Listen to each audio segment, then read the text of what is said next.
actually met these girls backstage. They have such a lovely energy. Yeah, so tell us a little bit about yourselves. Hello, I'm Anale, and I'm 22. I'm Kylan, I'm 23. I'm Nigerian, I'm 20. I'm Alana, and I'm 18. And we are The BoykinZ. In the latest season of America's Got Talent, one singing group has everyone going crazy for them. The Gen Z sister quartet, the BoykinZ, sings country, R&B, and pop in a dazzling showcase that's turning heads and sparking conversations. Their tight harmonies and genre-bending style make them standout contenders. Yet not all reactions are glowing. Some fans point out how famous these sisters already are, arguing that AGT should spotlight undiscovered talent instead. Join us as we reveal what you didn't know about the BoykinZ.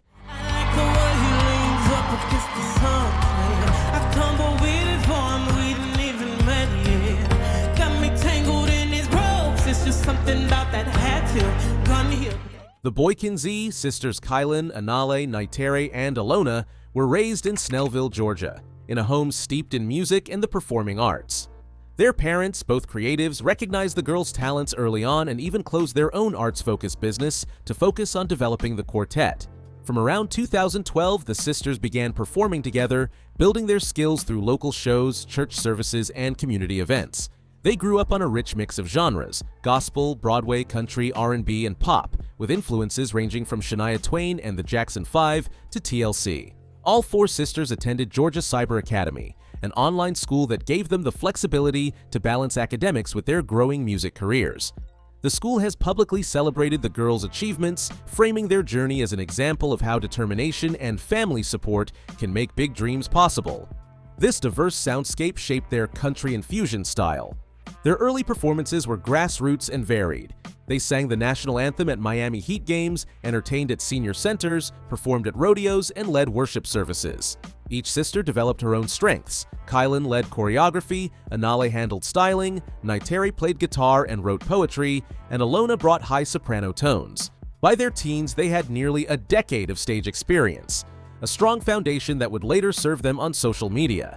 Initially, the BoykinZ hesitated to join TikTok. They viewed the platform as casual and not conducive to being taken seriously as artists, but ultimately, they decided it was a space where they could truly be themselves. In 2022, they finally decided to join it. Soon, they began posting videos dressed in cowgirl hats and Western-inspired gear, showing their harmonious vocals with choreography and theatrical flair. Drawing from their performing arts upbringing, each TikTok fused elements of gospel, country, pop, and stage presence. One member candidly admitted that simple choices like hats and costumes around the house became their visual identity and instantly caught viewers' eyes. Their consistency also paid off. Scheduling content around school, they posted roughly 3 times a week. Just 3 weeks in, the algorithm favored them, and their viewership and engagement soared. They weren't just posting videos, they were launching a brand grounded in joy, confidence, and authenticity. Before long, they earned the moniker the Black Girls of Country TikTok, signaling their emergence as a fresh, compelling voice in the genre. The TikTok viral wave hit fast. Within a year of joining the platform, the BoykinZ amassed nearly 500,000 followers, garnered around 80 million views, and earned over 10 million likes globally. Their breakout hit, Girls' Night, featured an addictive line dance and buttery harmonies that instantly caught fire. The track didn't just hold attention, it became a digital wildfire, with thousands of users recreating their moves. Influential outlet BET called it a viral smash and a country meets R&B anthem, praising its ability to merge two genres seamlessly while radiating confidence and fun. Success online quickly spilled into the real world. In 2023, the sisters took the stage with Shania Twain at the CMT Awards. They soon performed on The Kelly Clarkson Show, where their charisma and harmonies won over a daytime TV audience and were spotlighted by Entertainment Tonight as the youngest stars in country music's black female revolution. Their rise was not just about going viral, it was about breaking boundaries. The BoykinZ stood as visible proof that young black women could thrive in a space often dominated by white male voices, using both tradition and innovation to change country music's cultural narrative.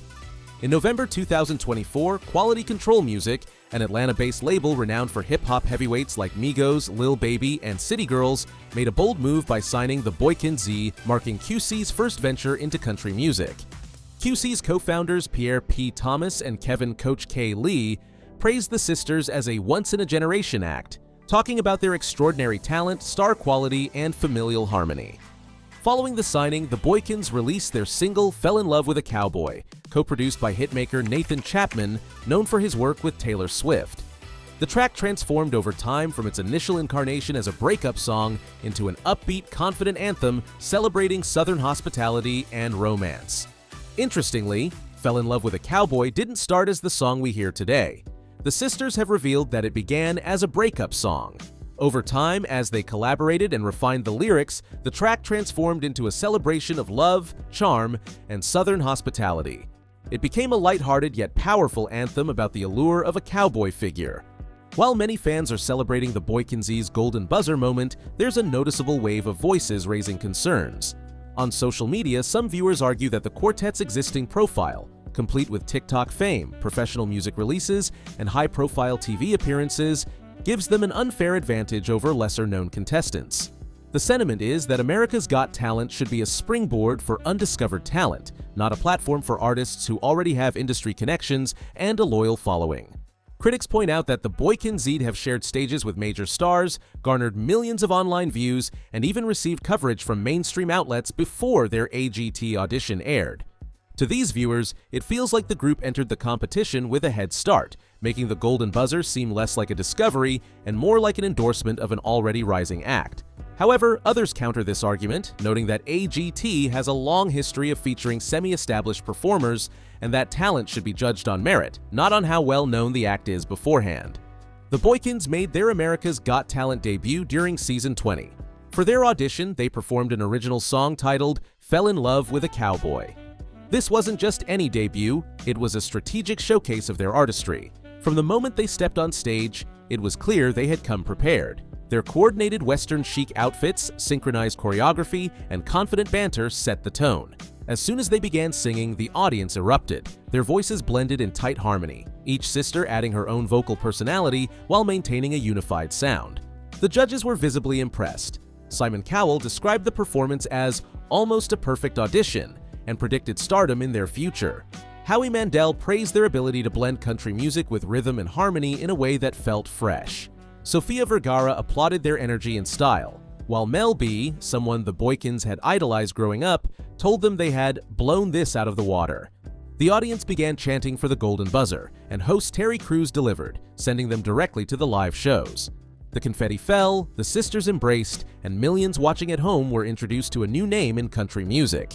The golden buzzer catapulted the BoykinZ directly into the live shows for America's Got Talent. This fast-track opportunity meant they could skip additional audition rounds and focus on preparing for high-stakes performances in front of millions. With the exposure from AGT, their social media following grew rapidly, and their music reached new audiences far beyond their existing fan base. The sisters have expressed big ambitions for the future. They envision themselves headlining tours, winning Grammys, and continuing to break barriers in the music industry. For them, AGT is not the end goal. It's a stepping stone to a long and diverse career. They're already writing and recording new material, experimenting with genre fusion, and collaborating with both Nashville and Atlanta producers. Their determination, paired with an ever-expanding global audience, suggests that the Golden Buzzer was not just a career highlight, it was the ignition point for what could become one of country pop's most groundbreaking success stories.